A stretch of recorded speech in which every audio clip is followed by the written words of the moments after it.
Hello అండి, welcome to news. అసలు మీ పిల్లలను చంపే హక్కు ఎవరిచ్చారండి? ఆత్మహత్య చేసుకోవడమే క్షమించడానికి నేరం అనుకుంటే పిల్లల్ని పసికందుల్ని ఎలా చంపాలని మీ చేతులు ఎలా వస్తున్నాయండి? తల్లిదండ్రులు అంటే తాము తినైనా సరే, తిండి ఉన్నా లేకపోయినా సరే పిల్లల్ని అలా పెంచుతారంటారు.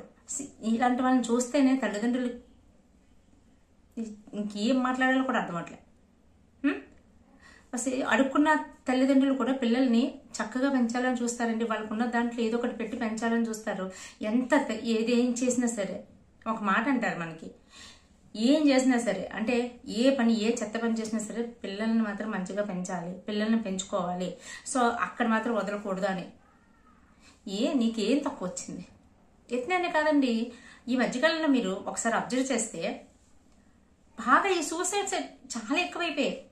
భార్య హెరాస్మెంట్ చేసిందని అతను సూసైడ్ చేసుకుని చనిపోతాడు, భర్త హెరాస్మెంట్ చేసిన ఇంకో సూసైడ్ చేసుకుని చనిపోతుంది, ఇంకొకరు అన్నీ బాగున్నాయి కానీ వైఫ్ అండ్ హస్బెండ్ ఇద్దరు ఎంప్లాయీస్ అయినా సరే వర్క్ ప్రెజర్ తట్టుకోలేక కొంతమంది చనిపోతున్నారు. ఇంకొకరు అప్పటికప్పుడు జాబ్ పోయింది, ఒకరికి పోయిందని చెప్పేసి ఇద్దరు సూసైడ్ చేసుకుని లెటర్లు రాసి చనిపోతున్నారు. మొన్న హబ్సిగూడలోని ఒక టీచరు 6 months నుంచి జాబ్ లేదంట. జాబ్ లేకపోతే అడుక్కొని తినిపించి పిల్లల్ని సప్పో చెయ్యు, లేకపోతే ఏదో ఒకటి చెయ్యు, కూలనాలో చెయ్యు. 6 months నుంచి జాబ్ లేదని ఫినాన్షియల్ ప్రెజర్ తట్టుకోలేక నువ్వు నీ భార్య ఇద్దరు కలిపి పిల్లల్ని చంపేసి మీ ఇద్దరు చంపేది ఏంటంది? అది నలుగురును. అప్పుడే నిజంగా ఏంటి ఇది, ఎక్కడికి వెళ్తుంది సమాజం నాకు అర్థం కావట్లేదు. ఒక టీచర్ని చూసి ఎంతమంది పేరెంట్స్ తయారవుతారు, ఎంతమంది స్టూడెంట్స్ వాళ్ళని ఇన్స్పిరేషన్ కింద తీసుకుంటారు. ఇలాంటి టీచర్ ఇలా చేస్తే ఇంకేంటి అని ఆ రోజు చాలా చిరాకు వచ్చింది. సో ఈరోజు ఒక central government employee, ONGC employee కాకినాడలోని శుభ్రంగా అండి ఆయన ఎంక్వైరీ చేస్తే అతని డీటెయిల్స్ అన్ని ఏం చూసుకున్నా సరే అతనికి ఫైనాన్షియల్గా ప్రాబ్లమ్స్ లేవు, పర్సనల్ ప్రాబ్లమ్స్ లేవు, ఆస్తులు బాగున్నాయి. సెంట్రల్ గవర్నమెంట్ ఎంప్లాయీ అయ్యాడంటే కాంపిటీషన్ వల్ల వచ్చాడు కదా ఫైట్ చేశాడు. ఒక మంచి స్కూల్లో పిల్లల్ని చదివిస్తున్నారు. ఎల్కేజీ యూకేజీ ఫస్ట్ స్టాండర్డ్ చదువుతుంది. చిన్న పిల్లలండి, 6-7 years ఉంటాయి మాక్సిమం. సో వాళ్ళని తీసుకొచ్చి అత్యంత కిరాతకంగా నీకు చంపడానికి చేతులు ఎలా వచ్చాయి?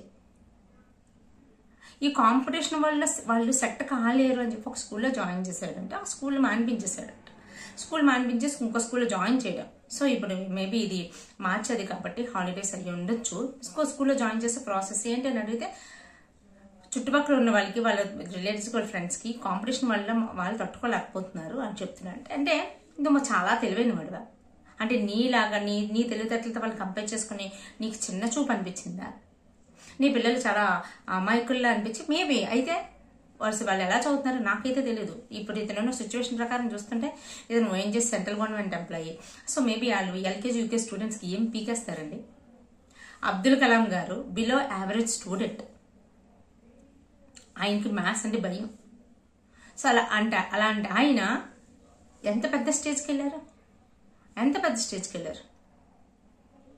ఇస్రో హెడ్ అయ్యారు, మనకి రాష్ట్రపతి అయ్యారు, ఇంకంతకన్నా పెద్ద సక్సెస్ ప్రెసిడెంట్ అయ్యారు. ఇంతకన్నా పెద్ద సక్సెస్ ఎవరికైనా వచ్చేస్తుందా? ఎలన్ మస్క్ ఇప్పుడు ప్రపంచం అందరిలోనే అత్యంత కుబేరుడు ఎలన్ మస్క్. ఆయన ఒక ఆటిజం స్టూడెంట్.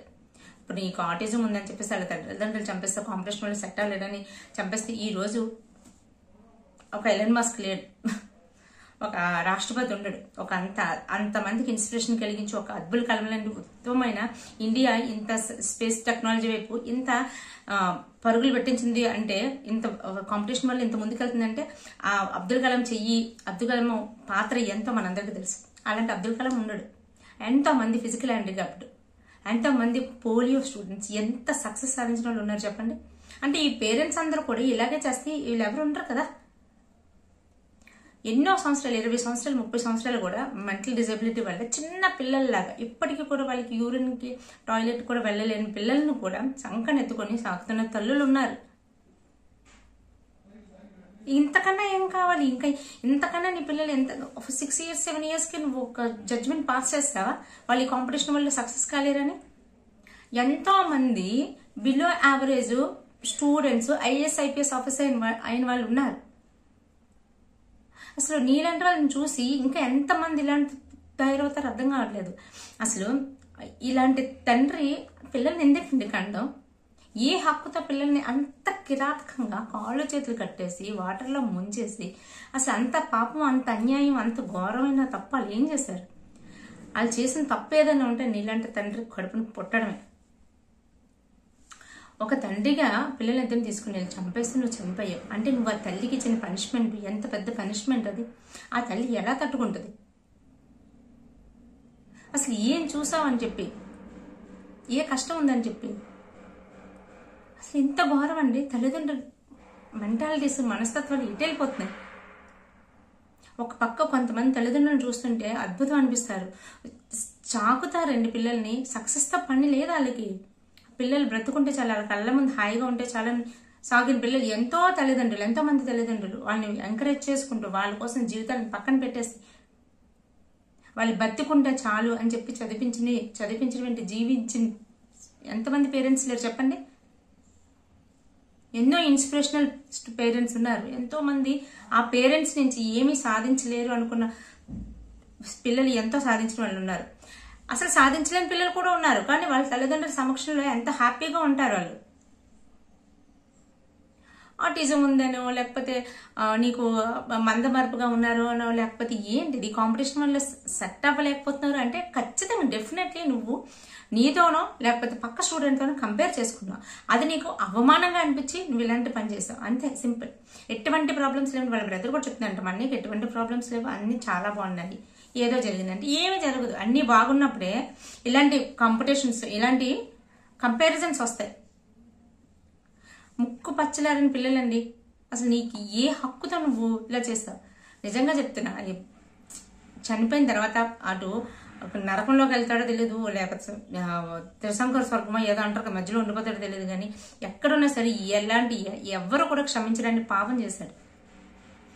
ఆ తల్లికి అంత కడుపు సోకు, 2 పిల్లల్ని పోగొట్టుకుని, భర్తను పోగొట్టుకొని ఆ తల్లిని అంత, అది కూడా మళ్ళీ అంత ఎంటర్టైన్మెంట్ అంట, ఆఫీస్ తీసుకెళ్లారంటే హోలీ ఎంటర్టైన్మెంట్ చేయించి అప్పుడు చంపేశారు. ఏంటండి ఇది? 6 years 7 years పిల్లల్ని చూసి నువ్వు ఏం కాంపిటీషన్ వాళ్ళు ఏం నేర్చేసుకుంటావని, కాంపిటీషన్ వాళ్ళు ఎక్కడ పరిగెట్టేస్తావు? అసలు కాంపిటీషన్ వాళ్ళు పరిగెట్టవలసిన అవసరం ఉందా? దానికోసం నీ కాంపిటీషన్ వాళ్ళు నీ పిల్లలు పరిగెట్టలేరు, నీ సక్సెస్ కాలేరని వాళ్ళు పుట్టిన 4 సంవత్సరాలకి నువ్వు డిసైడ్ అయిపోయి వాళ్ళు ఇంకో ఉండక్కర్లేదని చంపేస్తావా? చంపే హక్కు నీకు ఎవరిచ్చారు? చచ్చిపోయే హక్కు నీకు ఎవరిచ్చారు? నువ్వు పోతే పోవు, నీ పిల్లల్ని చంపే హక్కు ఎవరిచ్చారు నీకు? ఇంతమంది అండి అవిటి కాళ్ళతో అథ్లెటిక్స్ అయిన వాళ్ళు ఉన్నారు, అవిటి కాళ్ళతోని బ్యాడ్మింటన్ ప్లేయర్స్ అయిన వాళ్ళు ఉన్నారు, ఇన్స్పిరేషనల్ పర్సన్స్ అయిన వాళ్ళు ఉన్నారు, మోటివేషనల్ స్పీచెస్ అయిన వాళ్ళు ఉన్నారు. అంటే ఇంతకన్నా కాంపిటీషన్ వల్ల, అంటే నేను ఇదెందుకు చెప్తానంటే ఫిజికల్ డిజబిలిటీ కానీ మెంటల్ డిజబిలిటీ కానీ, అంటే అవి ఉన్న వాళ్ళు కూడా అంత కాంపిటీషన్ వల్ల వాళ్ళకి ఏ కాంపిటీషన్ అడ్డొచ్చింది? ఏ కాంపిటీషన్ అడ్డొచ్చిందని వాళ్ళు అంత సక్సెస్ సాధించారు. ఓకే, సక్సెస్ సాధించకపోయినా సరే ప్రాబ్లం లేదు. అందరూ అంగం వైకల్యులు, అందరూ మెంటల్ డిజబిలిటీ ఉన్న వాళ్ళు ఏం సక్సెస్ సాధించరు. ఏం సక్సెస్ సాధించకపోతే భూమి మీద బ్రతకూడదా? సక్సెస్ సాధించకపోతే బ్రతికే హక్కు లేదా? అది ఇప్పుడే డిసైడ్ చేసేస్తావా 4 years 5 yearsకే? ఎలా? ఏం బేస్ చేసుకుని డిసైడ్ చేస్తే వాళ్ళ ప్రాణాలు తీసేస్తా, నీ ప్రాణం తీసేసుకున్నావు. లేదు అంటే పోనీ వైఫ్ అండ్ హస్బెండ్ మీద ఏమైనా మిస్అండర్స్టాండింగ్స్ ఉన్నాయా? దానికోసం ఆవిడ మీద కోపంతో పిల్లల్ని అలా చేస్తావంటే అదైనా సరే అంత నీకు మనసు, ఒక తండ్రి కానీ నీకు మనసు ఎలా వచ్చిందండి అంత కర్కశంగా బిహేవ్ చేయడానికి? చాలా చాలా బాధ అనిపించే, బాధ కదండి, కోపం.